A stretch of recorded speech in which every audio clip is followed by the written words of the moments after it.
High school अध्याय 2 संघवाद पढ़ेंगे। संघवाद किसे कहते हैं? संघवाद सरकार का वह तंत्र है जिसमें सत्ता, केंद्रीय प्राधिकार और उसकी विभिन्न इकाइयों में बंटी होती है। सत्ता के इन दोनों स्तर की सरकारें अपने अपने स्तर पर स्वतंत्र होकर अपना काम करती हैं। इस अध्याय में हम देखेंगे कि सत्ता की साझेदारी का स्वरूप क्या है।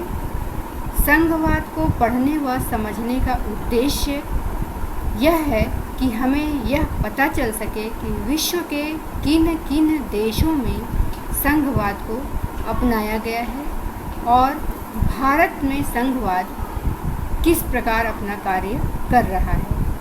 पिछले अध्याय में बेल्जियम में 1993 में संविधान में कुछ बदलाव करके प्रांतीय सरकारों को कुछ संवैधानिक अधिकार दिए गए।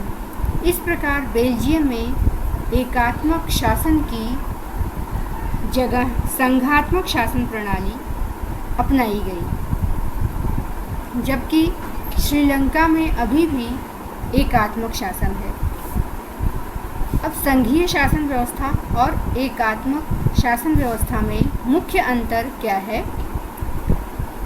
पहला अंतर है, संघीय शासन में सर्वोच्च सत्ता केंद्रीय प्राधिकार और उसकी विभिन्न आनुषंगिक इकाइयों के बीच बंट जाती है, जबकि एकात्मक शासन में शासन का एक ही स्तर होता है और बाकी इकाइयाँ उसके अधीन रहकर काम करती हैं।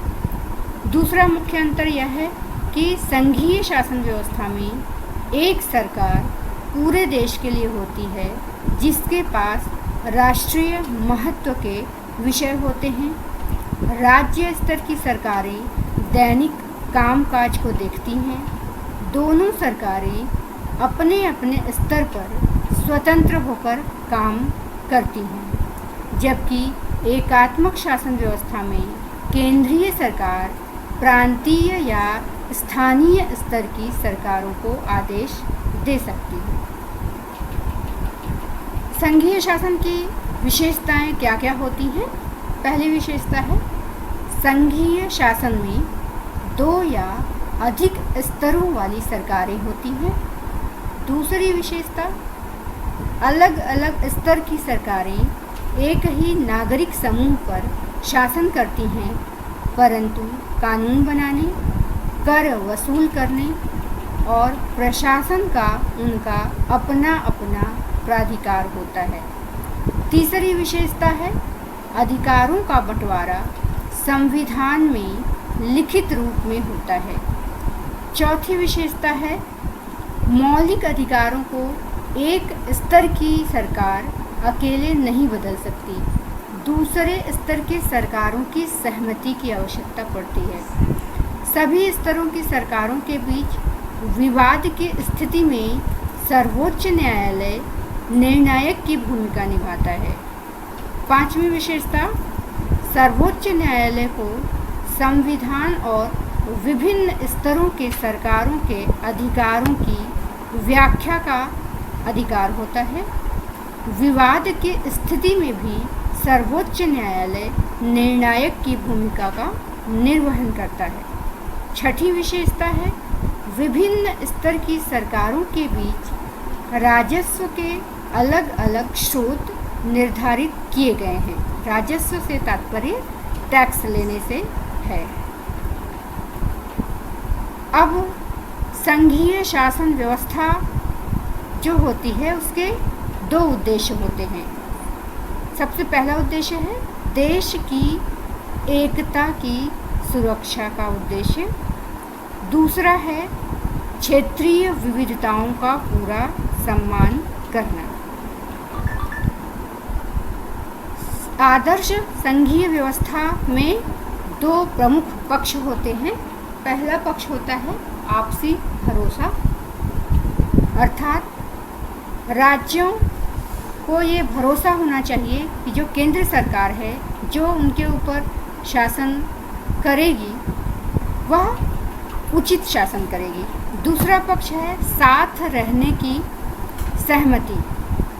सभी राज्य आपस में साथ और केंद्र के भी साथ रहने की सहमति दें, तभी वह संघीय व्यवस्था आदर्श संघीय व्यवस्था होती है। सत्ता का बंटवारा हर संघीय सरकार में अलग अलग तरीके का होता है। पहला तरीका है 2 या अधिक स्वतंत्र राष्ट्रों को साथ लाकर एक बड़ी इकाई गठित करना।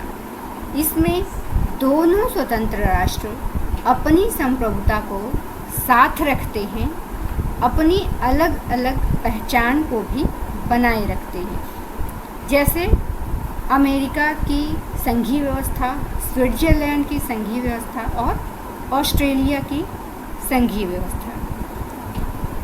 इन स्थानों की संघीय व्यवस्था वाले देशों में प्रांतों को समान अधिकार प्राप्त होता है और राज्य सरकार केंद्र की अपेक्षा ज़्यादा शक्तिशाली होती है।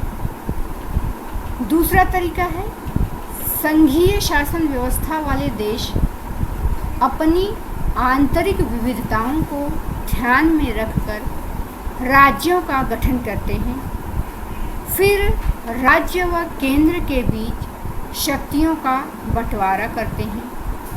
इनमें राज्यों की अपेक्षा केंद्र सरकार ज़्यादा शक्तिशाली होती है, जैसे कि हमारे भारतवर्ष में है, बेल्जियम और स्पेन में भी है। यहाँ पर जो राज्य होता है वह कम शक्तिशाली होता है और केंद्र सरकार ज़्यादा। परंतु कभी कभी विशेष स्थिति में किसी किसी राज्य को विशेष अधिकार भी दे दिए जाते हैं। अब देखते हैं भारत में जो संघीय व्यवस्था है वह किस प्रकार की है।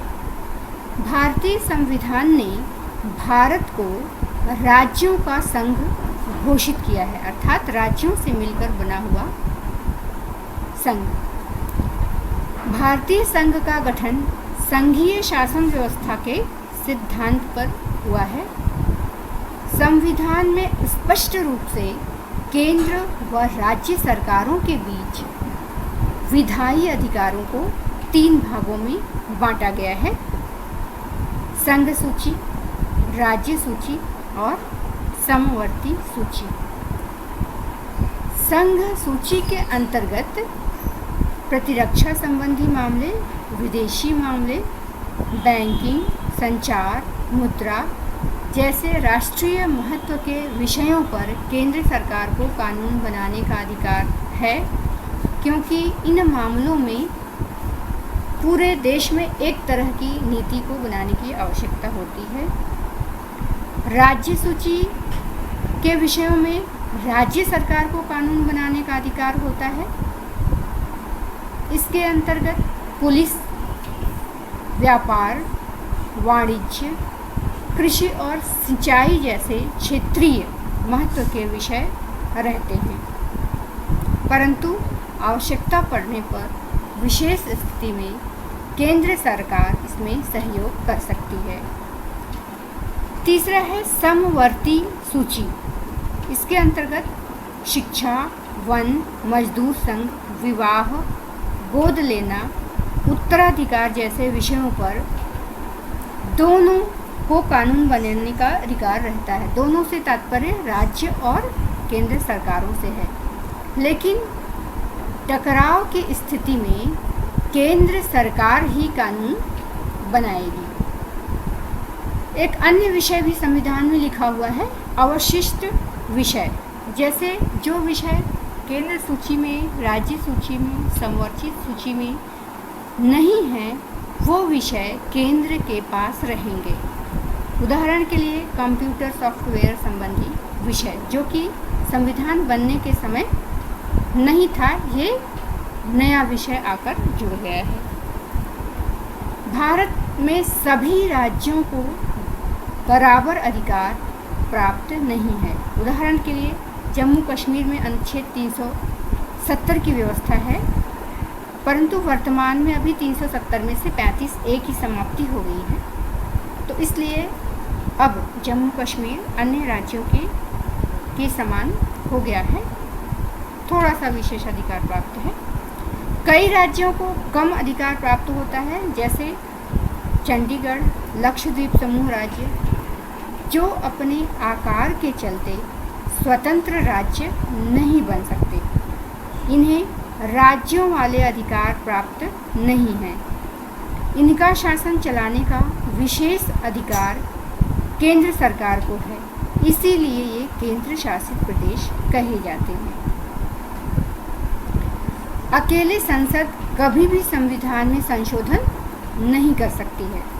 संविधान में संशोधन के लिए संसद के दोनों सदनों में से 2/3 बहुमत से पास किया जाना होता है और कम से कम आधे राज्यों की विधान सभाओं से उसे पास करवाना होता है।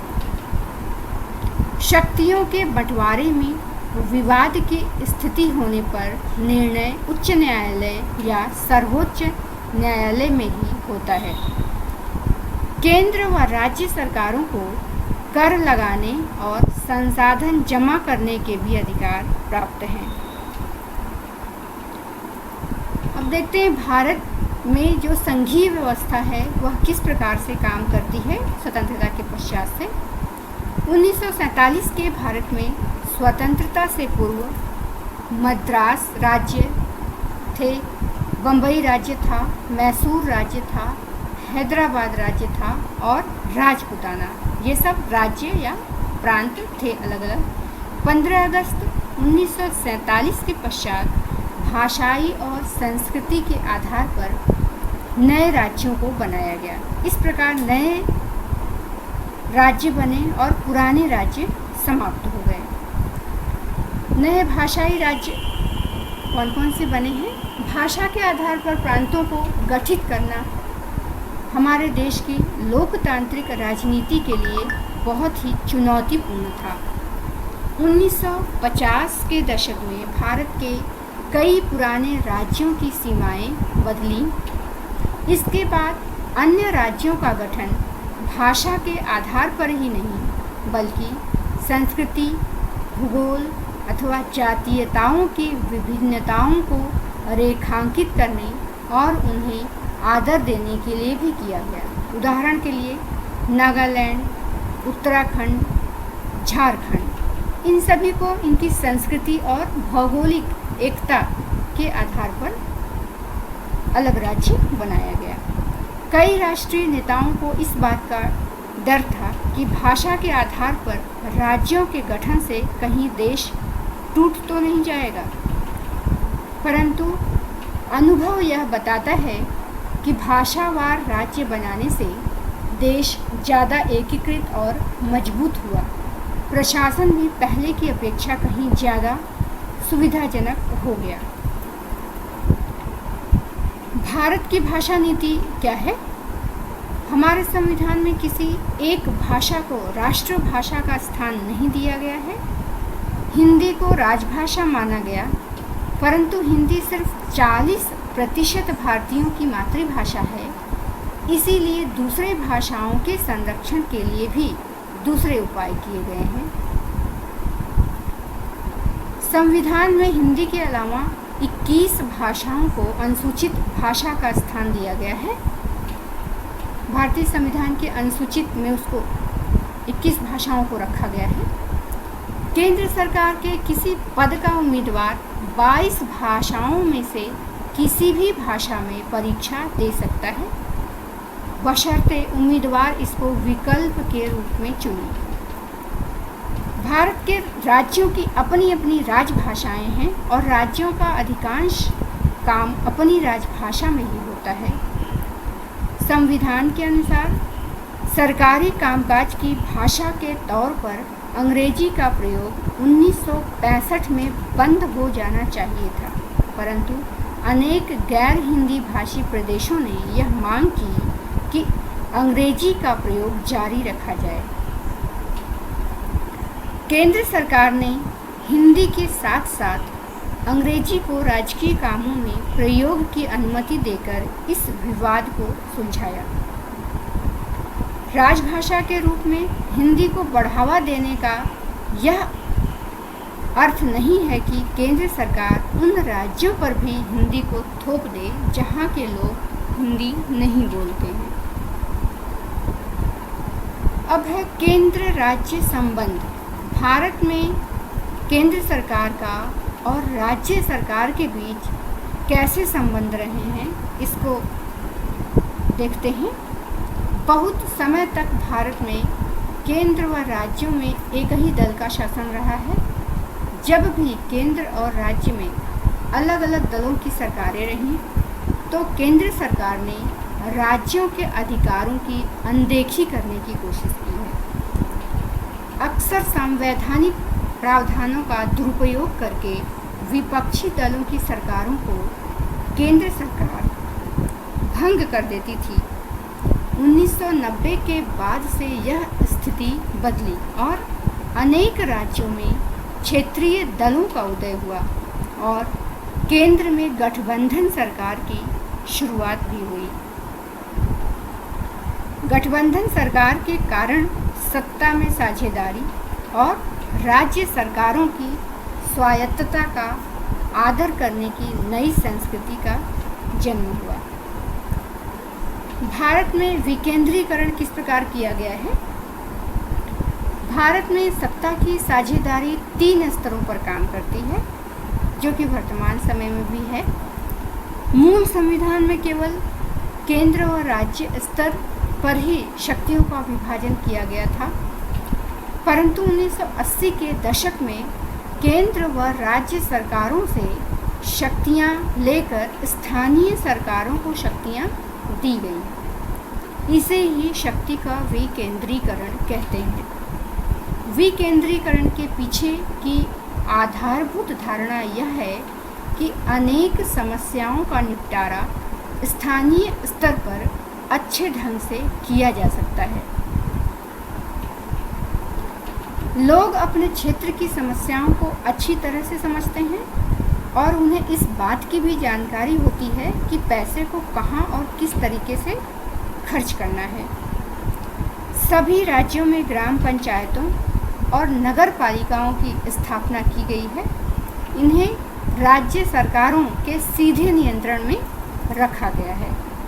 1992 में संविधान में संशोधन करके लोकतांत्रिक शासन व्यवस्था के तीसरे स्तर को और ज़्यादा प्रभावशाली और शक्तिशाली बनाया गया है। और शक्तिशाली बनने के पश्चात अब स्थानीय स्वशासी निकायों के चुनाव नियमित रूप से कराना संवैधानिक बाध्यता बन गई है। निर्वाचित स्वशासी निकायों के सदस्य और पदाधिकारियों के पदों में अनुसूचित जातियों, अनुसूचित जनजातियों और पिछड़ी जातियों के लिए सीटें आरक्षित की गई हैं। कम से कम 1/3 पद महिलाओं के लिए भी आरक्षित हैं। हर राज्य में पंचायत और नगर पालिका चुनाव कराने के लिए राज्य चुनाव आयोग नामक स्वतंत्र संस्था का गठन किया गया है। राज्य सरकारों को अपने राजस्व और अधिकारों का कुछ हिस्सा इन स्थानीय स्वशासी निकायों को देना पड़ता है। भारत में विकेंद्रीकरण के लिए जिस पंचायती राज व्यवस्था की स्थापना की गई है, उसके विषय में थोड़ा जान लेते हैं। ग्रामीण स्तर पर मौजूद स्थानीय शासन व्यवस्था को पंचायती राज के नाम से जाना जाता है। प्रत्येक गांव में एक ग्राम पंचायत होती है। ग्राम पंचायत एक तरह की परिषद है जिसमें कई सदस्य और एक अध्यक्ष होता है। सदस्य वार्डों से चुने जाते हैं और उन्हें सामान्यतया पंच कहा जाता है। अध्यक्ष को ग्राम प्रधान या सरपंच कहा जाता है। प्रधान का चुनाव गांव या वार्ड में रहने वाले सभी वयस्क लोग मतदान के जरिए करते हैं। 18 साल की उम्र के ऊपर के सभी वयस्क। पंचायतों का काम ग्राम सभा की देखरेख में होता है। गांव के सभी मतदाता ग्राम सभा के सदस्य होते हैं। ग्राम सभा को बजट पास करने व कामकाज की समीक्षा के लिए वर्ष में कम से कम 2 या 3 बार बैठक अवश्य करनी रहती है। इसके अंदर एक पंचायत समिति बनाई जाती है। स्थानीय शासन का ढांचा जिला स्तर तक का होता है। कई ग्राम पंचायतों को मिला करके पंचायत समिति का गठन होता है। इसे मंडल या प्रखंड स्तरीय पंचायत भी कह सकते हैं। पंचायत समिति के सदस्यों का चुनाव उस क्षेत्र के सभी पंचायत सदस्य करते हैं। किसी जिले की सभी पंचायत समितियों को मिलाकर जिला परिषद का गठन होता है। जिला परिषद के अधिकांश सदस्यों का चुनाव होता है। जिला परिषद में उस जिले से लोकसभा और विधानसभा के लिए चुने गए सांसद और विधायक तथा जिला स्तर की संस्थाओं के कुछ अधिकारी भी सदस्य के रूप में शामिल होते हैं। जिला परिषद का प्रमुख इस परिषद का राजनीतिक प्रधान होता है। अब नगर पालिका के बारे में भी कुछ जानकारी प्राप्त कर लेते हैं। नगर पालिका और नगर निगम दोनों का कामकाज निर्वाचित प्रतिनिधि करते हैं। शहरों में नगर पालिका का गठन होता है। बड़े शहरों में नगर निगम का गठन होता है। जैसे बनारस में नगर निगम का संस्था काम करती है। नगर निगम के प्रमुख पदाधिकारी को मेयर कहते हैं।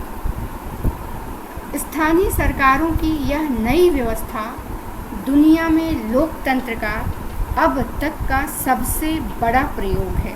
भारतवर्ष में नगर पालिकाओं और ग्राम पंचायतों के लिए लगभग 36 लाख लोगों का चुनाव होता है। यह संख्या दुनिया के कई देशों की कुल आबादी से भी ज़्यादा है।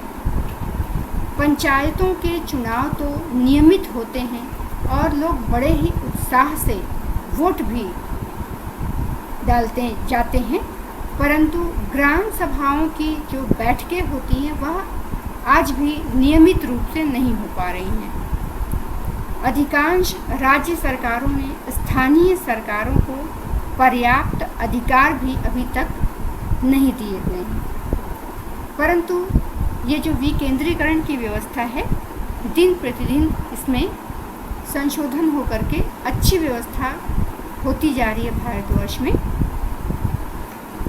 धन्यवाद।